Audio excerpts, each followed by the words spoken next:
sedangkan ada bom lagi.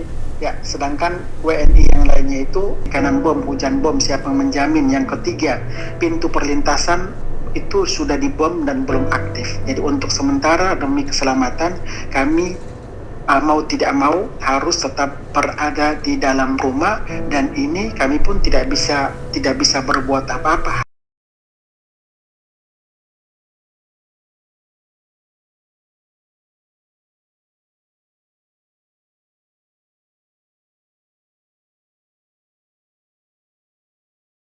Pemirsa, ketegangan yang terjadi antara pihak Israel dan juga Hamas ini masih terjadi hingga saat ini.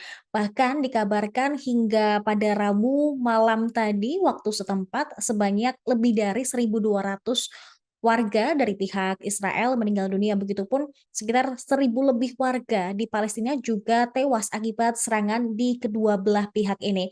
Dan untuk mengetahui situasi dan kondisi di sana, kita sudah tersambung dengan salah satu aktivis kemanusiaan Indonesia sekaligus pembina Dewan Filantropi Nusantara Palestina Center.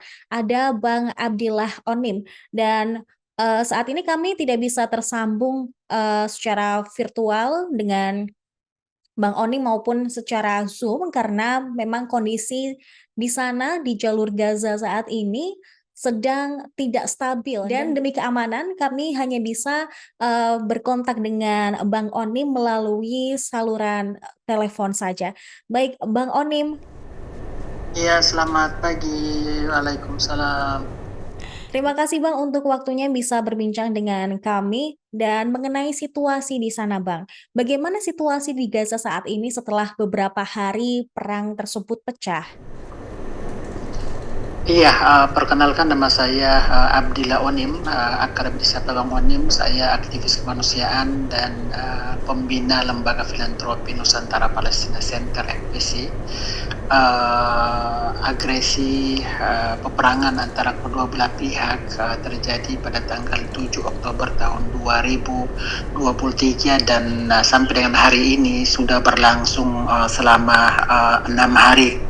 Sejak hari pertama memang sampai dengan saat ini situasi di Gaza belum kondusif, bahkan semakin gawat karena eskalasi semakin meningkat antara kedua belah pihak, baik itu dari pihak Israel maupun dari pihak Gaza yang melontarkan rudal ke ibu kota Israel dan beberapa wilayah di kota Israel lainnya.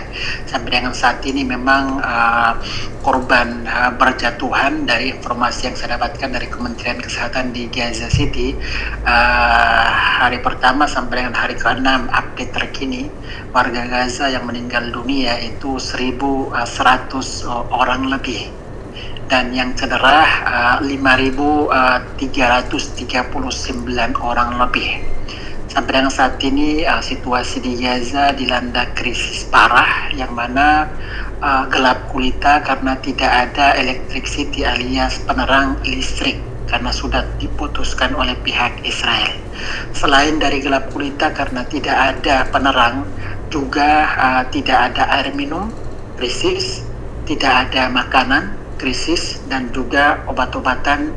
Dari pihak Kementerian Kesehatan sudah menyampaikan, bahkan menghimbau kepada seluruh negara-negara untuk demi kemanusiaan untuk peduli terhadap nasib para pasien yang sampai dengan saat ini mereka tergeletak dan tidak bisa terurus karena krisis obat-obatan dan juga krisis listrik yang dilanda oleh pihak Kementerian Kesehatan khususnya yang ada di Gaza atau di kota Gaza. Baik, berarti memang situasi di sana sangat mencekam ya Bang ya, dengan adanya serangan demi serangan yang dilakukan kedua belah pihak. Nah, situasi yang pertama itu kan pecah pada hari Sabtu tanggal 7 Oktober lalu. Nah, bagaimana ketika situasi pecah, bagaimana situasinya gitu Bang di antara masyarakat yang ada di Gaza sendiri? Iya, memang pada tanggal 7 itu masyarakat Gaza pun tidak mengetahui akan adanya terjadi serangan serentak dan serangan besar yang dilakukan oleh pihak Gaza ke beberapa pangkalan militer milik Israel. Jadi warga Gaza tidak ada persiapan sama sekali dalam hal memasok bahan makanan selama peperangan berlangsung, atau menyelamatkan diri khususnya warga Gaza yang tinggal di perbatasan antara Gaza dan juga Mesir. Jadi memang hari pertama itu serentak situasinya langsung mencekam, yang mana korban berjatuhan dan sudah mulai terdengar suara dentuman bom, yang walaupun memang hari pertama dentuman bom ke Gazanya masih sangat sedikit, karena memang pihak Gaza berhasil menghujani beberapa titik penting yang ada di Israel. Salah satunya adalah di pangkalan milik Israel di perbatasan antara Gaza dan juga Israel. Dan untuk situasinya sejak hari pertama masih bisa ditolerir ya, bisa beraktivitas. Seperti saya sebagai aktivis kemanusiaan, hari pertama bisa keluar untuk mempersiapkan bahan bantuan bagi para pasien yang menjadi korban hari pertama pada saat terjadi peperangan tersebut.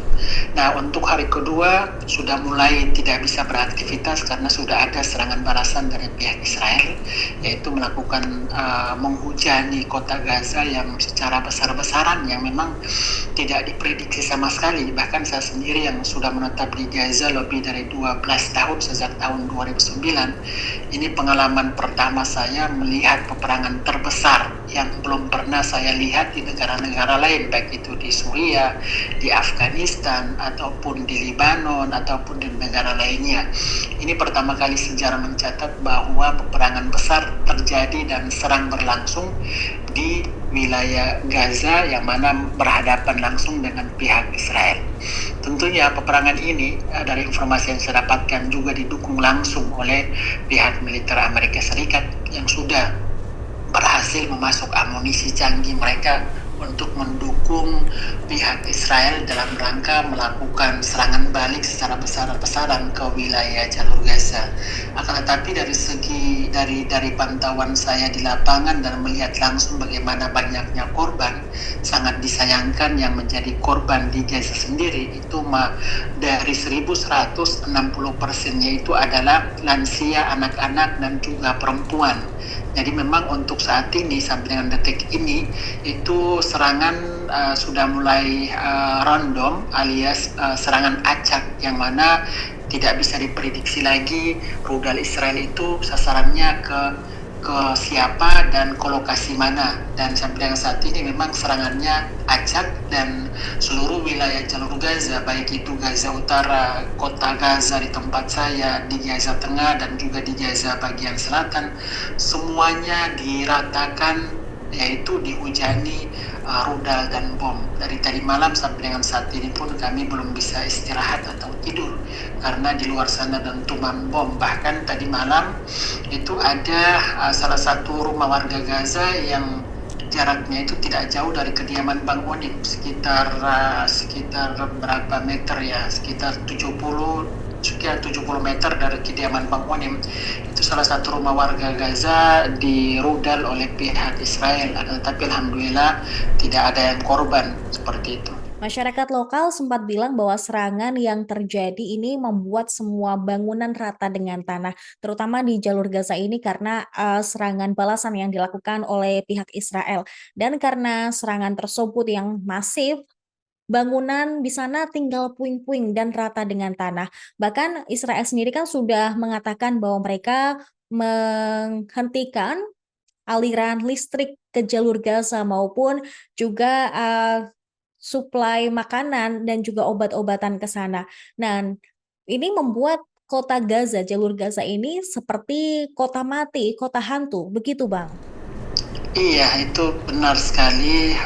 Seluruh wilayah Gaza, bangunan-bangunan itu runtuh dan roboh, dan akses jalan untuk evakuasi para pasien yang dilakukan oleh tim medis pun itu sangat terganggu karena jalan raya gedung-gedung itu menutupi jalan raya akibat dibombardir.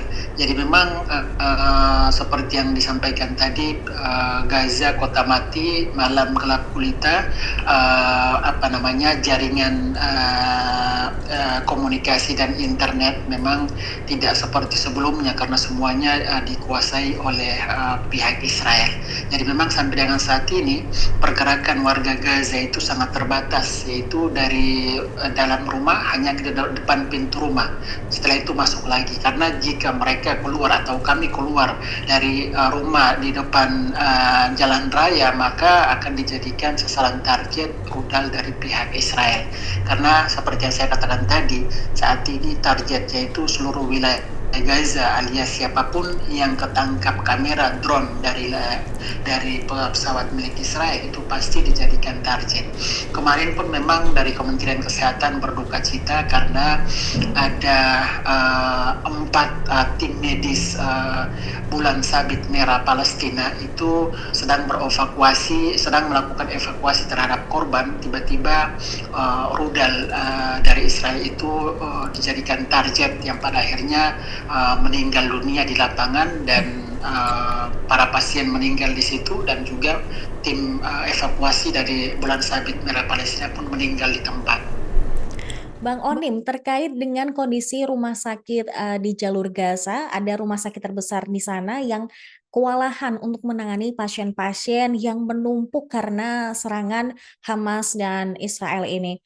Dan juga mereka mengaku kekurangan untuk persediaan obat-obatan, bahkan, hingga saat ini ada pasien yang masih mengantri untuk bisa ditangani secara langsung. Saat ini situasi di Rumah Sakit Al-Shifa bagaimana Bang kondisinya? Iya, salah satu pusat rujukan terbesar rumah sakit milik pemerintah Palestina di Gaza itu adalah Rumah Sakit Ashifa. Tanggal 5 Oktober kemarin dulu itu saya sempat jalan kaki Rumah Sakit Ashifa, bukan dengan menggunakan kendaraan karena sangat berisiko. Saya bertemu langsung dengan para pasien, anak-anak, lansia, dan perempuan. Bertemu langsung dengan juru bicara Kementerian Kesehatan, namanya Dr. Ashraf.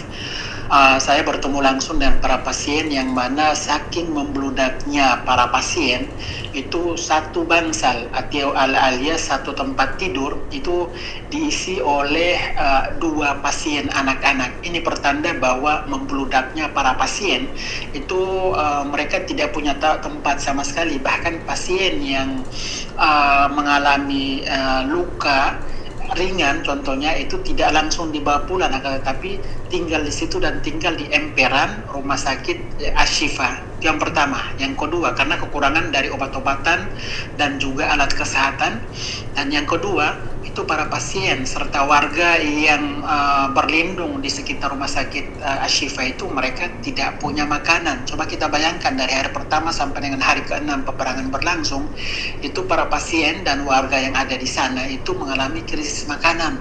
Nah, dengan demikian pada kesempatan ini saya pun kemarin dulu tanggal 5 itu saya datang dan memberikan bantuan obat-obatan amanah dari masyarakat Indonesia melalui lembaga filantropi NPC Nusantara Palestina Center. Dan demikian saya sebagai aktivis kemanusiaan menghimbau kepada masyarakat Indonesia untuk turut bantu meringankan saudara-saudara kita, khususnya para pasien dan warga sipil yang sedang dilanda krisis bahan makanan.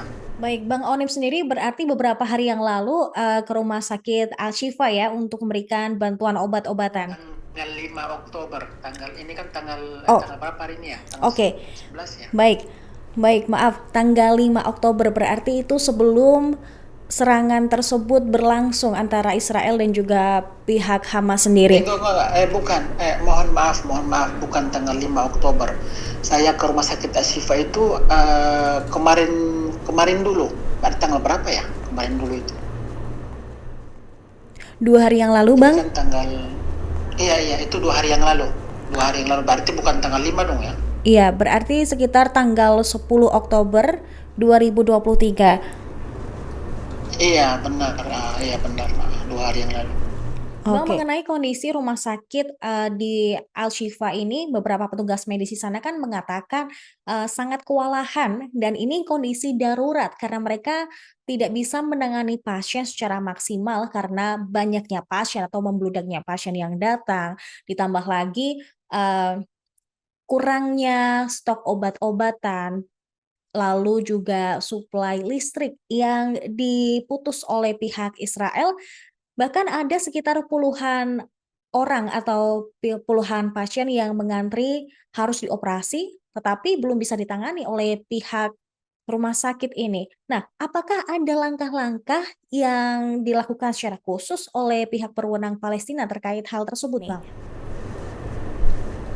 Iya, sebenarnya dari pihak Kementerian Kesehatan atau pihak medis yang ada di Rumah Sakit Ashifa itu bekerja sudah secara maksimal. Mereka tidak pulang ke rumah karena saking banyaknya antrian para pasien.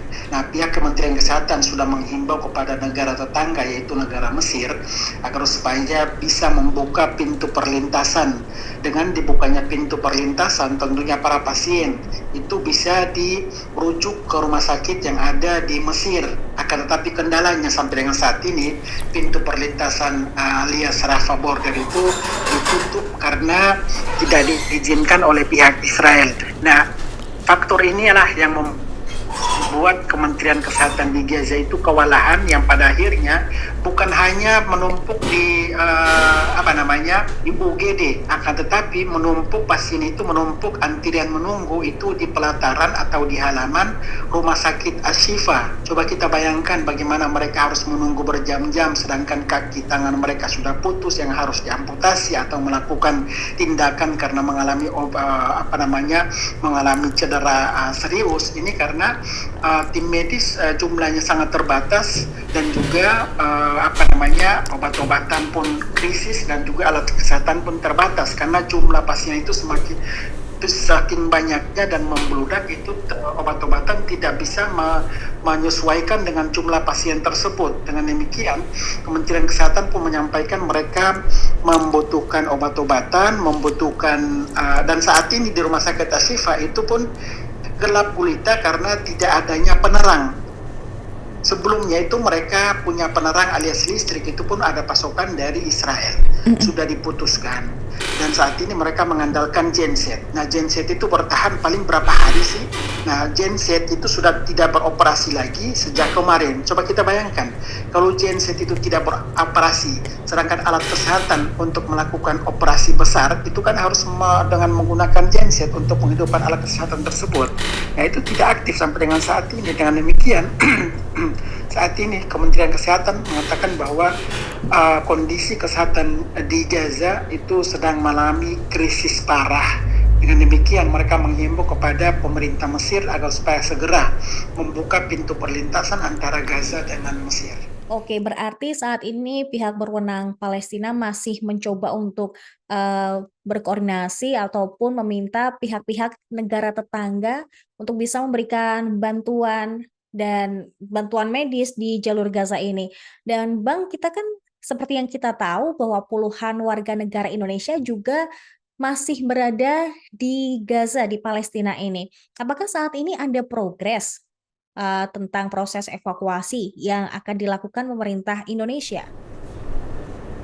Iya, beberapa waktu lalu saya sempat rapat dengan pihak Kemlu RI, Kedutaan RI di Kairo, Kedutaan RI di Dunia, Kedutaan RI di Syria dan di Libanon dalam rangka membicarakan antisipasi dini proses evakuasi warga negara Indonesia di Gaza sebagai kewajiban pemerintah Indonesia melindungi warga negara Indonesia.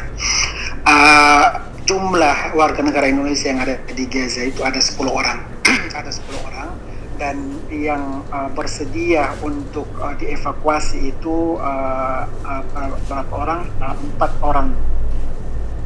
orang. Sedangkan ada bom lagi. Ya, sedangkan WNI yang lainnya itu mereka memilih untuk tinggal di Gaza.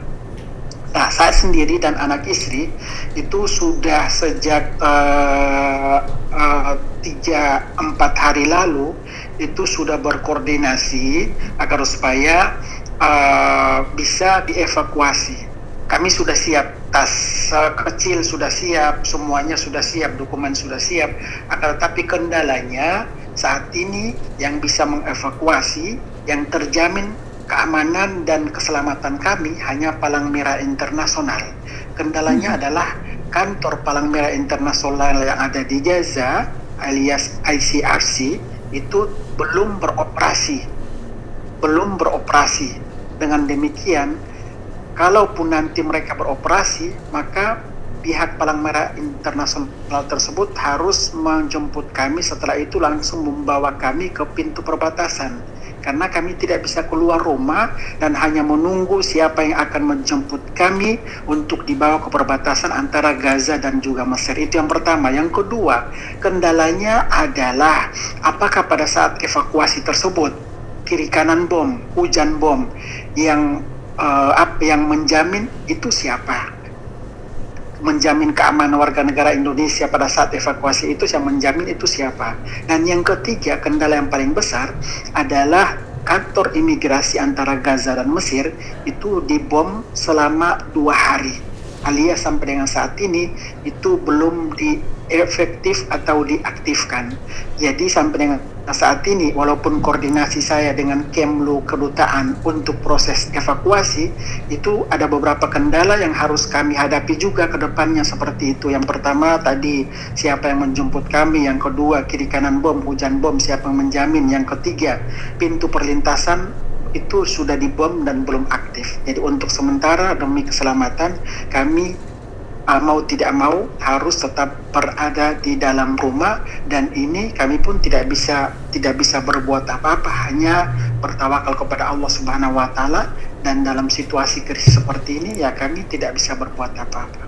Baik Bang Onim, kami di sini di Indonesia terus mengharapkan langkah-langkah pasti yang dilakukan oleh pemerintah Indonesia sendiri maupun pemerintah dunia untuk bisa mengevakuasi para warga sipil yang terjebak di 2 wilayah berkonflik ini. Dan Bang Onim, terima kasih untuk waktunya sudah berbincang dengan Tribunnews hari ini, dan kami akan terus memantau situasi di sana. Terima kasih Bang Onim. Sama-sama, terima kasih. Ini terakhir juga pesan saya kepada pemerintah Indonesia, khususnya Kemlu. Saya sebagai aktivis kemanusiaan yang berada di Gaza itu menghimbau kepada Kemlu RI dan pemerintah Indonesia itu kalau bisa mendesak Amerika Serikat, mendesak Palang Merah Internasional, mendesak PBB agar supaya kedua belah pihak, menghimbau kepada kedua belah pihak baik Israel maupun Gaza menahan diri agar supaya ada space atau tempat untuk ranah kemanusiaan.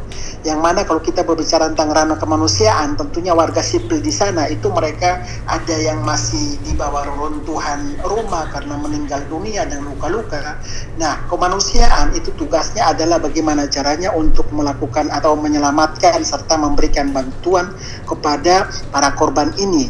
Akan tetapi jika masih terjadi perang besar-besaran seperti ini dan tidak ada space atau ruang untuk kemanusiaan, maka pihak aktivis kemanusiaan itu tidak bisa berbuat apa-apa. Dengan demikian, desakan dan himbauan dari pemerintah dan Kemlu RI itu sangat penting untuk menyelamatkan warga sipil yang sampai dengan saat ini mereka masih berada di bawah runtuhan dan masih berada di emperan toko yang belum bisa dievakuasi. Ya itu aja, terima kasih ya. Oke, baik. Terima kasih ya, mohon doanya ya. Oke. Amin, amin. Semoga sehat selalu. Waalaikumsalam Bang Selamat Onim. siang. Selamat siang. Baik Tribuners, itu tadi situasi terkini di jalur Gaza yang sudah diceritakan oleh Bang Onim selaku salah satu WNI yang berada di sana.